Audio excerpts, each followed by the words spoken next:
ఇటీవల ఏ దేశం సరిహద్దు నుండి లౌడ్ స్పీకర్లను తొలగించింది? ఉత్తర కొరియా. ఉత్తర కొరియా దేశం సరిహద్దులో ఉద్రిక్తంగా ఉన్న కొన్ని ప్రచార లౌడ్ స్పీకర్లను తొలగించడం ప్రారంభించిందని దక్షిణ కొరియా సైన్యం శనివారం తెలిపిందని అసోసియేటెడ్ ప్రెస్ తెలిపింది. ఇటీవల నెలల్లో సరిహద్దు నివాసితులకు లౌడ్ స్పీకర్ ప్రసారాలు చికాకు కలిగించేవిగా మారాయి. దక్షిణ కొరియా ప్రచారం కే-పాప్ సంగీతానికి ప్రతిస్పందనగా ఉత్తర కొరియా వ్యవస్థలు జంతువులను అర్పిస్తూ, గాంగులను కొడుతూ మరియు ఇతర శబ్దాలను వినిపించాయి. భారతదేశంలో మొట్టమొదటి అత్యాధునిక యానిమల్ స్టెమ్ సెల్ బయోబ్యాంకు ఇటీవల ఎక్కడ ప్రారంభించబడింది? హైదరాబాద్, తెలంగాణ. భారతీయ బయోటెక్నాలజీ మరియు పశువైద్య శాస్త్రానికి ఒక మైలురాయి అడుగుగా కేంద్ర మంత్రి డాక్టర్ జితేంద్ర సింగ్ హైదరాబాద్లోని నేషనల్ ఇన్స్టిట్యూట్ ఆఫ్ యానిమల్ బయోటెక్నాలజీలో దేశంలోనే మొట్టమొదటి అత్యాధునిక యానిమల్ స్టెమ్ సెల్ బయోబ్యాంకు మరియు ప్రయోగశాలను ప్రారంభించారు. భారతదేశంలో మొట్టమొదటి స్మార్ట్ ఇంటెలిజెంట్ గ్రామంగా మహారాష్ట్రలోని ఏ గ్రామం ఎంపికైంది? సత్నావరి. మహారాష్ట్రలోని నాగపూర్ గ్రామీణ ప్రాంతంలో 1800 మంది జనాభా కలిగిన సత్నావరి గ్రామం ముఖ్యమంత్రి దేవేంద్ర ఫడ్నవీస్ ఆమోదించిన రాష్ట్ర మద్దతు గల పైలట్ ప్రాజెక్ట్ కింద భారతదేశపు మొట్టమొదటి స్మార్ట్ ఇంటెలిజెంట్ విలేజ్గా ఎంపికైంది.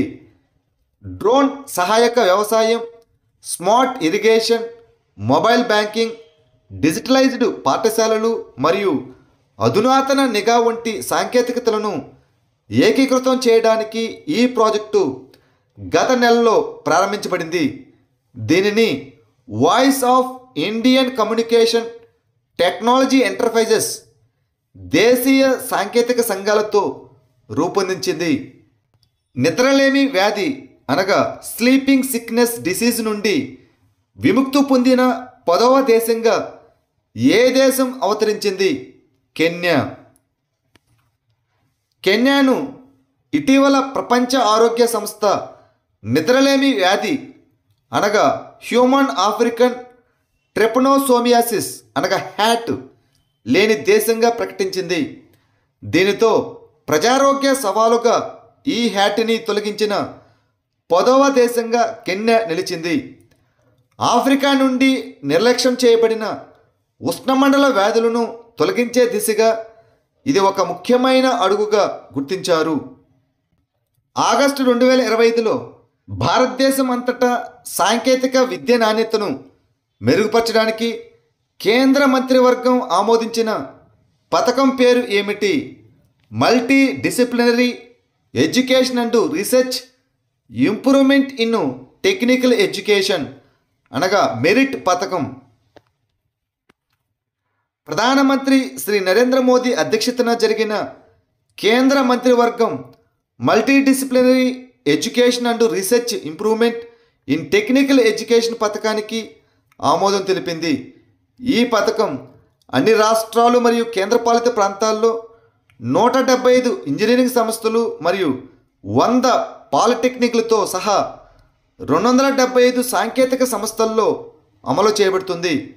ఇది 2025-26 నుండి 2029-30 వరకు 4200 కోట్ల బడ్జెట్తో కూడినటువంటి కేంద్ర రంగ బడ్జెట్టు.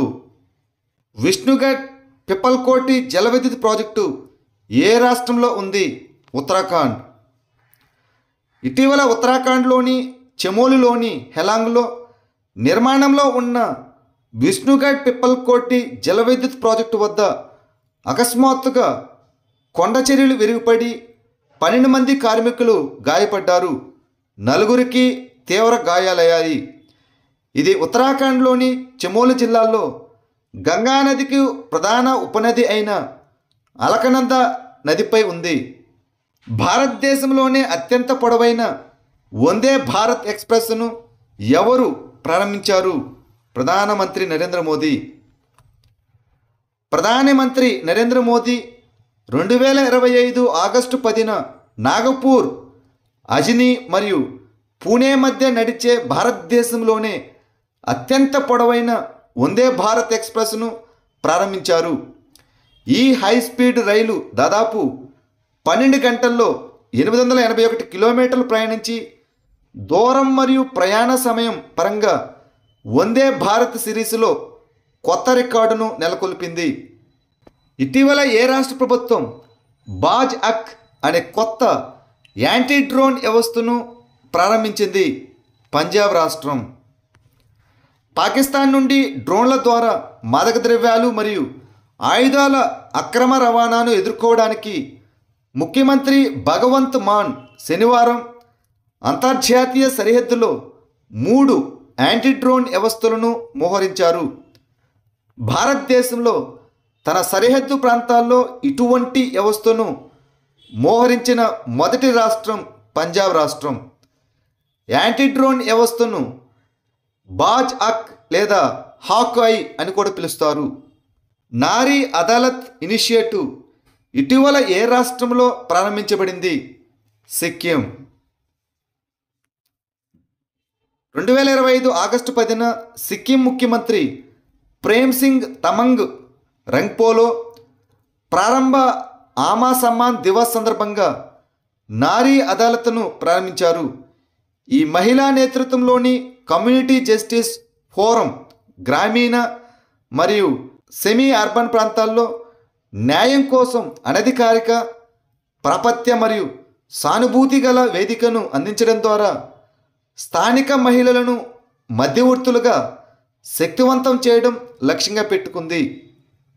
ఆసియా సర్ఫింగ్ ఛాంపియన్షిప్లో పతకం గెలుచుకున్న తొలి భారతీయుడు ఎవరు? రమేష్ బుడిహాల్. 24 ఏళ్ల భారత సర్ఫర్ రమేష్ బుడిహాల్ ఆసియా సర్ఫింగ్ ఛాంపియన్షిప్లో భారతదేశం తరపున తొలి పతకాన్ని గెలుచుకోవడం ద్వారా చరిత్ర సృష్టించాడు. ఫైనల్లో అతను 12.60 పాయింట్లతో కాంస్య పతకాన్ని సాధించాడు. దక్షిణ కొరియాకు చెందిన కొనోవా హీజే స్వర్ణ పతకాన్ని, ఇండోనేషియాకు చెందిన పజార్ అరియానా రజత పతకం గెలుచుకున్నారు. కోరామ్ షహర్ 5 అనే ఖండాంతర బ్యాలిస్టిక్ క్షిపణిని ఏ దేశం అభివృద్ధి చేసింది? ఇరాన్. ఇటీవల నివేదికల ప్రకారం ఇరాన్ తన మొదటి కోరామ్ షహర్ 5 అని పిలిచే ఖండాంతర బ్యాలిస్టిక్ క్షిపణిని అనగా ICBMని అభివృద్ధి చేసింది. ఈ కోరామ్ షహర్ 5 దీని యొక్క పరిధి 12,000 కిలోమీటర్లు మరియు మాక్ 16 వేగం సుమారు 20,000 కిలోమీటర్లు ఫర్ హవర్ కలిగి ఉన్నట్లు నివేదించబడింది. ఇది 2 టన్నుల బరువున్న భారీ వార్హెడ్ను మోయగలదు. ఈ ICBM అనేది ప్రధానంగా 5,500 కిలోమీటర్ల కంటే ఎక్కువ దూరం అణ్వాయుధాలను ప్రయోగించడానికి రూపొందించబడిన దీర్ఘశ్రేణి క్షిపణి. లెప్చా తెగ ప్రధానంగా ఏ రాష్ట్రంలో కనిపిస్తుంది? సిక్కిం మరియు పశ్చిమ బెంగాల్. సిక్కిం ఇటీవల ఆదిమ లెప్చా తెగకు చెందిన ప్రకృతిని ఆరాధించే టెండాంగ్లో రమ్ ఫాత్ పండుగను జరుపుకుంది. ఈ లెప్చాలు తూర్పు నేపాల్, పశ్చిమ భూటాన్, సిక్కిం మరియు పశ్చిమ బెంగాల్లోని డార్జిలింగ్ జిల్లాకు చెందిన స్థానిక ప్రజలు. వారు సిక్కింలో షెడ్యూల్డ్ తెగగా వర్గీకరించబడ్డారు మరియు తమను తాము రోంగ్స్ లేదా రోంగ్కుప్స్ అని పిలుచుకుంటారు. వారు సంస్కృతం ఆధారంగా లిపితో లెప్చా భాషను మాట్లాడుతారు. వారు మొదట ప్రకృతి ఆరాధకులు కానీ తర్వాత కాలంలో బౌద్ధ మతాన్ని స్వీకరించారు. నేషనల్ క్యాన్సర్ గ్రిడ్తో పాటు క్యాన్సర్ AI టెక్నాలజీ ఛాలెంజ్ అనగా క్యాచ్ గ్రాంట్ ప్రోగ్రామును ఏ సంస్థ అభివృద్ధి చేసింది? India AI independent business division IBD. India AI independent business division అనగా ఐబిడి మరియు national cancer grid NCG cancer AI and technology challenge అనగా క్యాచ్ గ్రాంట్ ప్రోగ్రామ్ను ప్రారంభించాయి. ఈ ప్రోగ్రాం భారతదేశంలో క్యాన్సర్ స్క్రీనింగ్, డయాగ్నోస్టిక్స్, చికిత్స మద్దతు మరియు ఆరోగ్య సంరక్షణ కార్యకలాపాల కోసం ఆర్టిఫిషియల్ ఇంటెలిజెన్స్ పరిష్కారాలకు మద్దతిస్తుంది. ఎంపిక చేసిన టెక్నాలజీ క్లినికల్ బృందాలకు ఒక్కో ప్రాజెక్టుకు 50 లక్షల వరకు గ్రాంట్లను ఇండియా ఏఐ మరియు ఎన్సిజి సహా నిధులు సమకూరుస్తాయి. నోటరీ పోర్టల్ను ఏ మంత్రిత్వ శాఖ ప్రారంభించింది? Ministry of law and justice. Notary చట్టం 1952 మరియు నోటరీ నియమాలు 1956 ప్రకారం ఆన్లైన్ సేవలను అందించడానికి ministry of law and justice notary పోర్టల్ను ప్రారంభించింది. ఇది కేంద్ర ప్రభుత్వం నియమించిన నోటరీలను వివిధ సేవల కోసం భారత ప్రభుత్వంతో అనుసంధానిస్తుంది. ఈ పోర్టల్ కాగిత రహిత, పారదర్శక మరియు సమర్థవంతమైన వ్యవస్థను నిర్ధారిస్తుంది. ఇటీవల వార్తల్లో కనిపించిన గ్రేట్ బ్యారియర్ రీఫ్ ఏ దేశంలో ఉంది? ఆస్ట్రేలియా. ఇటీవల గ్రేట్ బ్యారియర్ రీఫ్ వాతావరణ మార్పు ప్రేరేపిత వేడి, ఒత్తిడి, తుఫాన్లు మరియు పగడాలను తినే స్టార్ ఫిష్ వ్యాప్తి కారణంగా దాదాపు 40 సంవత్సరాల్లో దాని తీవ్ర క్షీణతను నమోదు చేసింది. ఇది ఈశాన్య ఆస్ట్రేలియాకు దూరంగా ఉన్న కోరల్ సముద్రంలో ఉంది. ఇది ప్రపంచంలోనే అతి పొడవైన మరియు అతిపెద్ద రీఫ్ కాంప్లెక్స్ మరియు భూమిపై అతిపెద్ద జీవన నిర్మాణం. Software technology parks of India ఏ కేంద్ర మంత్రిత్వ శాఖ ఆధ్వర్యంలో స్థాపించబడింది? ఎలక్ట్రానిక్స్ మరియు ఇన్ఫర్మేషన్ టెక్నాలజీ మంత్రిత్వ శాఖ, the ministry of electronics and information technology.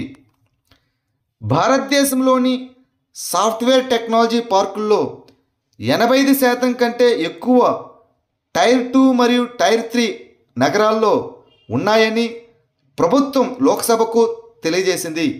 ఈ ఎస్టిపిఐ 1991లో కేంద్ర ఎలక్ట్రానిక్స్ మరియు ఇన్ఫర్మేషన్ టెక్నాలజీ మంత్రిత్వ శాఖ ఆధ్వర్యంలో న్యూఢిల్లీలో ప్రధాన కార్యాలయంతో స్థాపించబడింది.